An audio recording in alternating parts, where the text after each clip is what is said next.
Sur Renault, vous étiez l'architecte dans ce projet, donc comment est-ce que vous êtes arrivé à construire, à décider ou à conseiller à notre client de construire en bois? Pourquoi construire en bois et pourquoi sur cette extension qui fait 50 mètres carrés finalement, pourquoi la construire en bois plutôt qu'en béton? Voilà, une des premières raisons, ça a été de l'hypothèse de la vitesse de construction. Oui.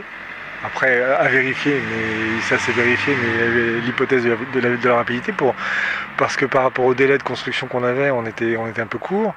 Le deuxième hypothèse, il y avait l'hypothèse du coût global, par rapport au mètre carré à construire. Plus le poids des fondations, plus etc., un certain nombre de critères techniques, mais il y avait essentiellement une rapidité et de légèreté et de coût. C'est les raisons principales. Et donc finalement, nous on a construit cette extension pendant le mois de juillet de cette année. On a fini fin juillet, vous avez emménagé au mois d'août. Le premier ressenti de votre vie dans cette extension en bois pendant le mois d'août? Pour nous, c'est une pièce qui nous semble extrêmement confortable. C'est une pièce qui comprend un salon, une entrée et un coin cuisine. Donc c'est la pièce principale de la maison. Et elle est, par rapport à l'ancienne maison, elle est plus près du jardin. Elle est à 50 cm du jardin. On est donc de plein pied et c'est un peu ce qu'on recherchait aussi.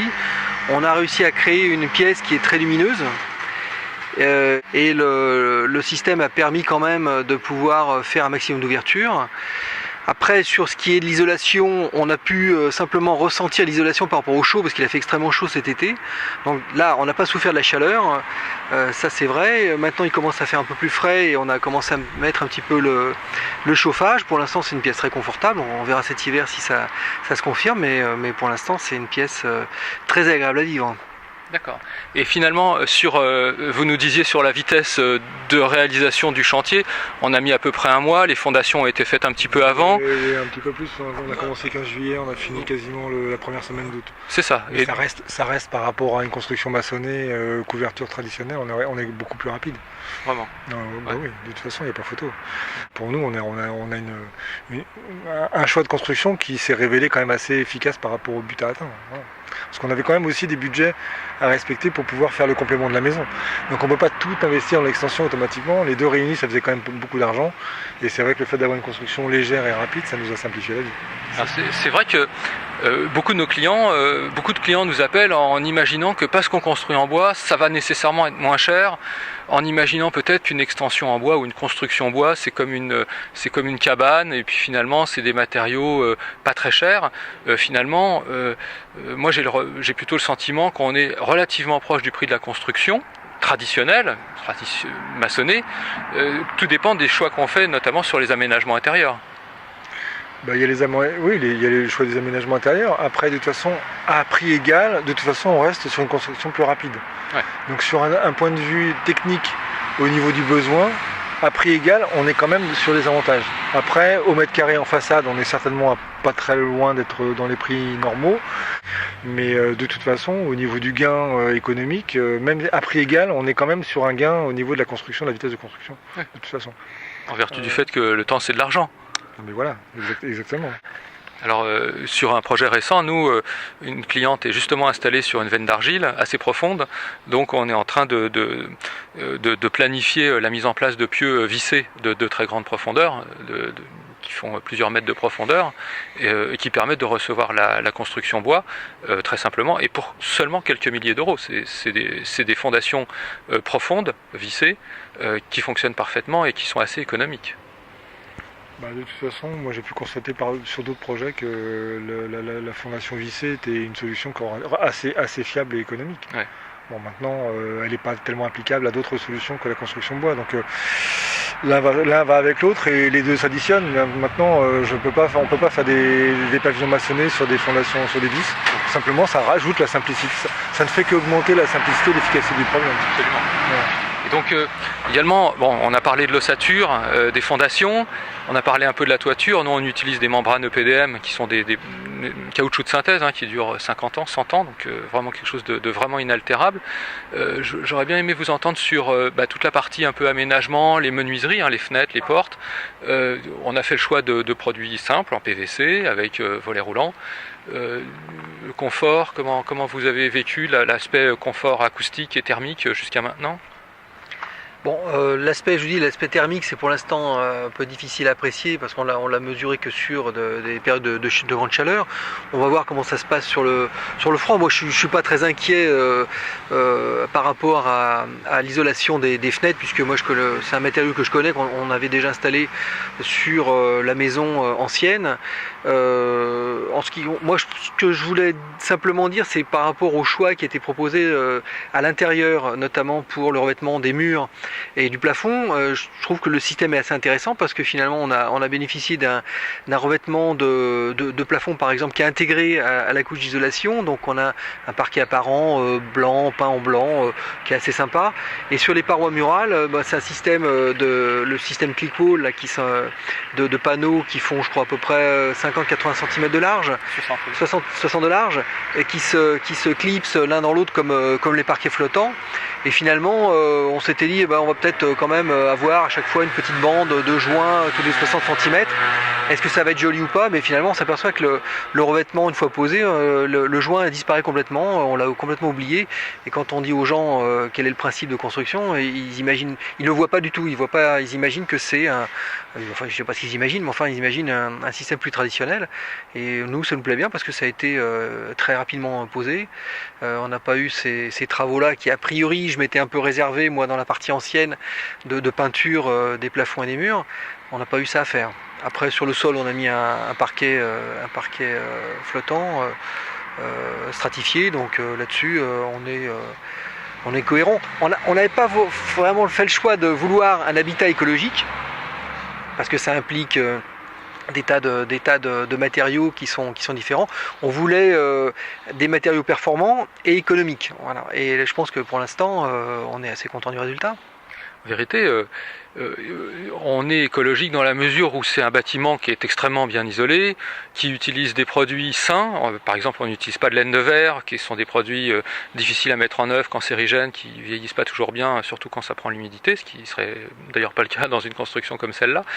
On a utilisé de la fibre de bois, qui non seulement est un produit agréable et très sain, mais également qui a apporté, et déjà cet été, l'inertie thermique, pour permettre de préserver la fraîcheur cet été. Et vous allez voir cet hiver, la température commence à baisser, que également vous allez très peu chauffer. Donc en ce sens, on n'est pas sur une maison passive ou une maison basse consommation, parce qu'on est sur une maison qui est un peu au-delà des performances demandées dans la réglementation thermique 2012, mais avec des matériaux sains, des matériaux en bois très simples. J'ai un peu quand même cet espoir-là, parce que pour l'instant il a fait quand même un peu frais, on a mis les radiateurs en route. On va avoir du mal à dépasser le cran 2-3 des radiateurs, ouais. Parce qu'on était déjà bien au bout d'une heure avec cette température-là. Donc j'espère qu'effectivement on va pouvoir, non pas économiser, mais enfin en tout cas moins dépenser d'énergie dans cette partie de la maison que dans le reste de la maison. Alors moi j'ai encore une question pour notre ami architecte. Là, c'était une première collaboration ensemble sur une construction bois de petite taille, de 50 mètres carrés, ce qui est déjà pas mal, mais c'est pas encore la grande maison. Donc, le prochain projet de maison individuelle, est-ce qu'on le fait en bois ou qu'est-ce qui fera que vous allez finalement quand vous aurez le choix entre une maison maçonnée et une maison bois, à proposer au client, si le client n'a pas d'objection ou de réticence a priori sur la construction bois, pourquoi pas en bois finalement? Alors là, c'est un débat qui est un peu plus compliqué à résoudre, à expliquer en 2 minutes, mais d'abord, il y a des contraintes techniques. Tous les projets ne sont pas les mêmes, et parfois, quand les projets sont un peu en hauteur, on est un peu plus contraint avec des problèmes de structure. Donc là, tous les projets ne sont pas automatiquement à faire en bois. Après, il y a des problèmes de taille, des problèmes de toiture. Moi, je reste convaincu que dans certains cas, les toitures ne sont pas toujours faciles à résoudre en toiture toit plat. Donc à partir de là, la question va se poser du budget, plutôt des toitures toitures différentes. Maintenant, il y a aussi des gens qui ne veulent pas de toiture, de toiture bois. Il y a des gens tout le monde n'est pas béat d'admiration devant la construction bois. Moi, je pense qu'en Ile-de-France, ça reste un sujet sensible puisqu'on n'a pas beaucoup de recul et qu'avec quelques dizaines d'années de recul, on verra si les bois sont faciles à traiter, bien traités par les gens, parce qu'il y a des contraintes aussi. Mais voilà. Maintenant, je pense que ça reste une solution, mais je pense qu'elle n'est pas pour tout le monde. Elle n'est pas naturellement pour tout le monde. C'est pas une solution de remplacement, c'est une solution de complément. C'est-à-dire qu'il y a des cas, quand on veut aller vite, quand on a des petits budgets, qu'on est à plat, que la toiture plate s'y prête, qu'on veut de la lumière et qu'on veut, un confort à un certain coût, c'est la solution qui s'est avérée une première hypothèse et une hypothèse valable.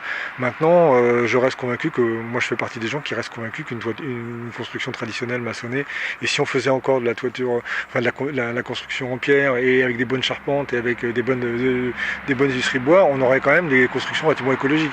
Moi je reste quand même en attente de l'évolution de la toiture bois, puisque par définition on a quand même aussi on a vu un assemblage de nombre de pièces différentes très très très multiples. Fait qu'on n'est pas sur une construction simple. Non, c'est une construction assez technique, voilà, qui demande du savoir-faire, qui demande du soin. Mais je me permets de vous couper pour vous dire deux choses. La première, c'est que sur une construction bois, évidemment, on peut faire une charpente traditionnelle avec des tuiles de toutes les sortes, voilà, d'une part. Et d'autre part, pour l'aspect extérieur, là, on a fait le choix d'un bardage bois, mais on peut mettre un crépi, un ravalement traditionnel maçonné, comme sur une isolation thermique par l'extérieur. Donc pour avoir finalement, vu de l'extérieur, une maison complètement traditionnelle, avec des murs blancs ou en couleur, mais comme un aspect maçonné, et un toit à double pente, comme on trouve partout. Oui, c'est sûr. Moi, moi, je reste convaincu que c'est un système de construction que d'abord d'autres pays ou à d'autres endroits, même en France, on maîtrise depuis longtemps, mais qui aujourd'hui est un petit peu en évolution par rapport à l'isolation et au choix des produits techniques et des résultats. Pour finir sur le point de vue esthétique, c'est vrai que ça c'est un argument qui est difficile à défendre. Là, on a fait le choix, nous, de juxtaposer deux éléments de construction qui sont complètement différents, qui sont collés l'un à l'autre et qui sont reliés en permanence, puisqu'on a un couloir qui relie les deux parties de la maison la plus ancienne en maçonnerie traditionnelle et l'extension bois. Extérieurement, ça se voit évidemment. On n'a pas voulu faire le choix d'effectivement ce qu'on aurait pu faire en mettant un crépi, en mettant les choses pour cacher ça. Et nous, ça nous plaît. Voilà. Maintenant, c'est quelque chose qui est pas défendable. Ça plaît ou ça plaît pas.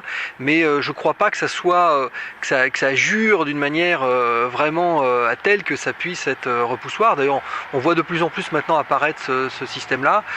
Une extension en bois d'un aspect différent de la construction traditionnelle, et finalement moi je trouve que ça se marie bien. C'est parfait. Écoutez, merci beaucoup à tous les deux, merci, et merci de nous avoir choisis pour cette réalisation.